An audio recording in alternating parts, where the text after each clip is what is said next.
Baik, assalamualaikum warahmatullahi wabarakatuh. Halo teman-teman, perkenalkan nama saya Rapkonongi Pragian. Nah, di sini tuh saya ingin menjelaskan apa itu IPv6. Nah, berbeda dengan IPv4, IPv6 lebih terbaru nih teman-teman. Nah, bagaimana apa sih ke fungsinya, definisinya dan kekurangannya kayak gimana sih teman-teman? Nah, langsung saja. Oke. Oke, yang pertama-tama kita mulai dari pengertiannya dulu teman-teman, addressing. Nah, IPv6 atau Internet Protocol versi 6 adalah protokol jaringan generasi yang terbaru yang dirancang oleh Internet Engineering Task Force atau EATF. Nah, IPv6 ini berfungsi untuk menggantikan IPv4. Fungsi utamanya sama dengan IPv4, yaitu memberikan alamat identitas unik atau IP address ke setiap perangkat yang terhubung ke jaringan agar bisa saling berkomunikasi. Nah, IPv6 ini menggunakan format 128 bit. Nah, yang menghasilkan sekitar 3 atau 3,4 times 10 ya kayak gitu teman, alamat unik. Cukup untuk memberi setiap butir basir di bumi alamat IP itu sendiri. Jadi bedanya tuh IPv6 tuh versi lebih barunya daripada IPv4. Nah, apa sih IPv4 tuh?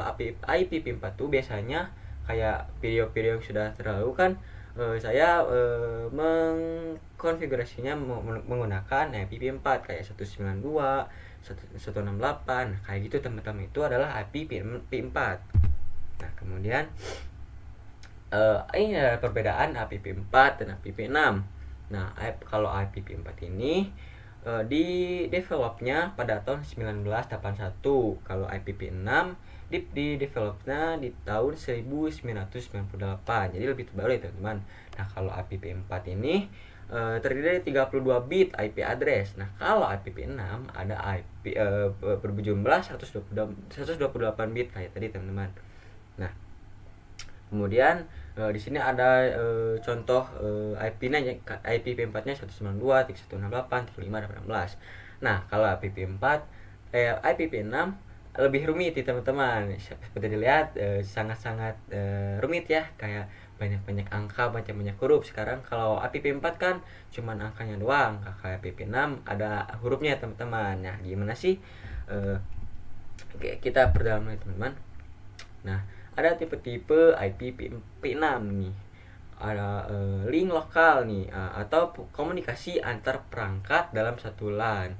Nah, biasanya diawali dengan lambang atau huruf FE teman-teman. Dan ada kalau global unicast atau alamat publik IPv6 yang dapat mengakses internet, range-nya biasanya diawali dengan 2/2 atau /3 teman-teman. Kemudian ada unique lokal atau alamat privat IPv6 yang biasanya diawali dengan FC atau FD. Kemudian nih, kan tadi tuh seperti saya bilang kan, IPv6 itu banyak sekali angka dan hurufnya teman-teman. Saya juga pusing nih lihatnya juga. Nah, sebenarnya kita ini bisa untuk mengkompresikannya atau mengsederhanakannya IPv4 ini.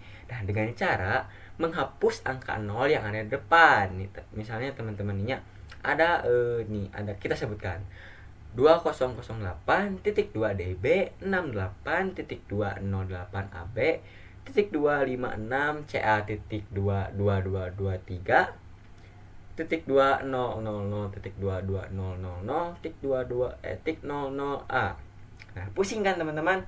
Nah, jadi bagaimana sih caranya?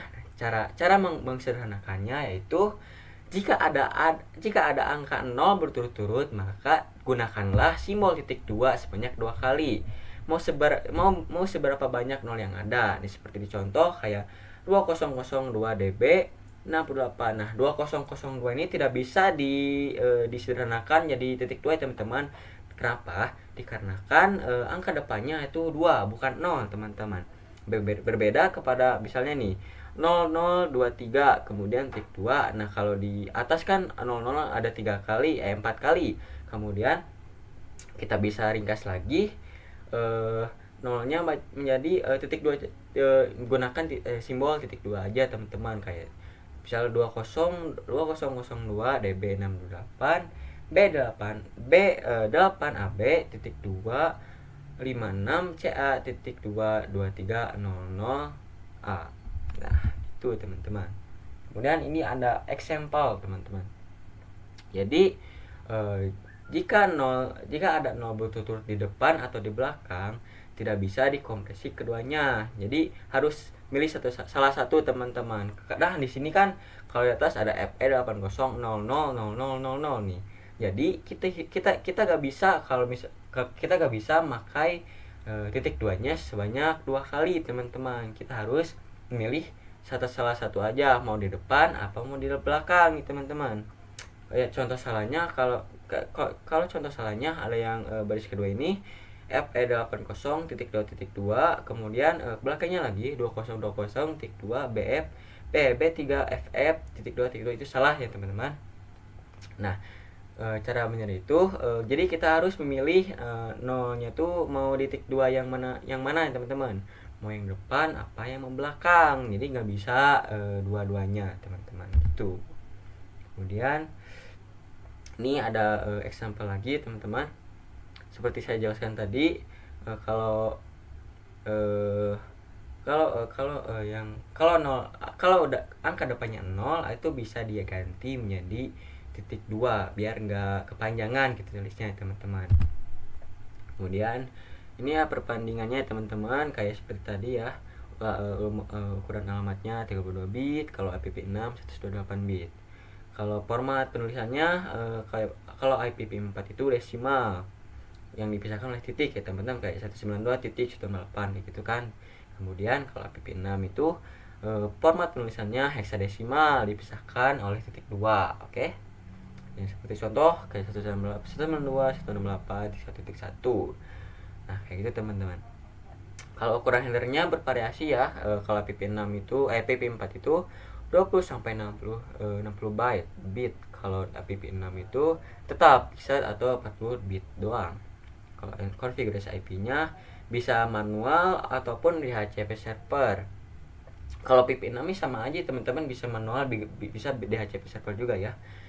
Kalau IPv6 menggunakan metode slash. Ntar saya jelasin di video depan teman-teman.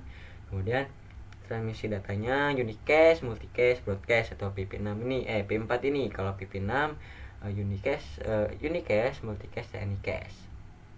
Nah, kalau penggunaan NAT IPv4 ini sangat bergantung pada NAT ya teman-teman. Nah, kalau IPv6 tidak butuh NAT teman-teman, atau IP public end to end. Kalau keamanannya IPv4 opsional ya, ditambahkan di belakangan nih. Kalau IPv6 itu native, harus ditambahkan pada saat awal konfigurasi. Oke teman-teman, setelah ini saya akan mengimplementasikan gimana sih caranya mengimplementasi IPv6 ini kepada Cisco Packet Tracer. Nah, baik teman-teman, sekarang kita sudah sampai ke Cisco Packet Tracer-nya ya teman-teman.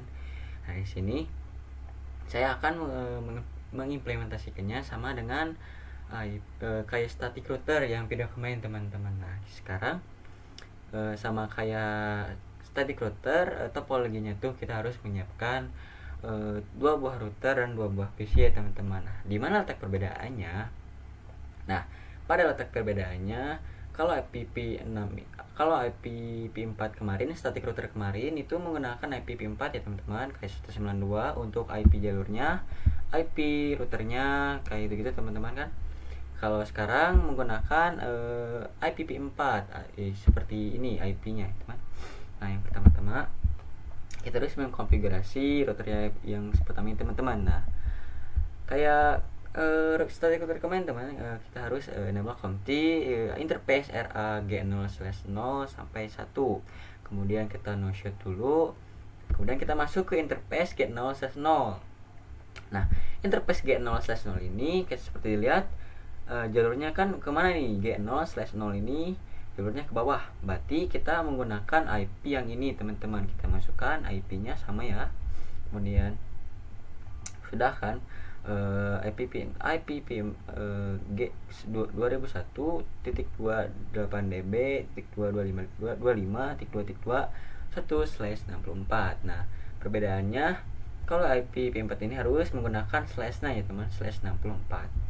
Kemudian masuk ke IPv6 interface G0/1 ya. Nah, G0/1 ini mengarah kemana teman-teman? Ke atas ya. Ke samping ini. Kemudian jadi kita harus menggunakan IP yang ini teman-teman. Ada nih. Udah kan. Kemudian kita setting untuk router keduanya teman-teman. Kayak kita kayak tadi interface era G0/1 G0/0 sampai 1 ya.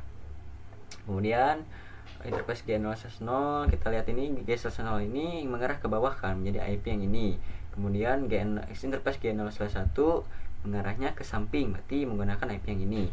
Kemudian setelah itu kita exit, kemudian ke router IRGRP ya teman-teman, kayak kemarin. Kemudian tambah network 10.10.10.0. Begitupun sama seperti router yang ini teman-teman. Kita menggunakan router ARGRP 1 kompleks 1 ya teman, ARGRP ini. Kemudian networknya samakan dengan IP network yang ini. Tadi menggunakan 10.10.10.0. Nah, kayak gitu teman-teman. Sekian video penjelasan dari saya. Mohon maaf kalau ada salah-salah kata ataupun penjelasan saya yang kurang dimengerti. Saya pamit undur diri. Assalamualaikum warahmatullahi wabarakatuh.